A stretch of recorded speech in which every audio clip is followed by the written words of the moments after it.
How to see your card number on Bank of America app. Hi everyone, welcome back to another video. In this video, we're gonna learn how we can see our card number on Bank of America app. So without any further delay, let's begin with the video. But before beginning, I want you to make sure to hit that like, share, and subscribe icon. So let's begin.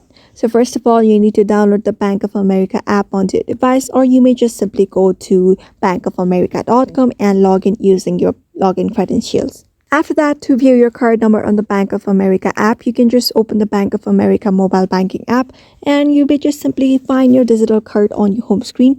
And you can, or if you don't find it, you may also request a digital debit card through the app by going to the manage card settings and just go to your digital card, and you should be able to see your card number on your digital card very easily. So that's how you basically know your card number on the Bank of America app.